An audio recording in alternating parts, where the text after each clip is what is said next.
विश्वविजेता अशोक जेव्हा कलिंगा युद्ध जिंकला तेव्हा तो रक्तपात जो पाहिला, त्याला किती त्रास झाला हे त्याला कळतच नव्हतं. त्याला त्रास जो आहे तो थांबतच नव्हता.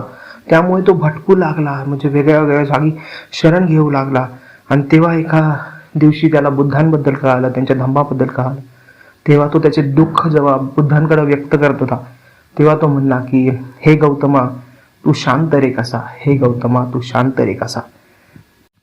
काय सांगू माझ्या हाती काय हे घडले, कलिंगा युद्धात सारे बिघडले. काय सांगू वेतना जीवा, काय सांगू वेतना जीवा, हे गौतमा तू शांत रे कसा.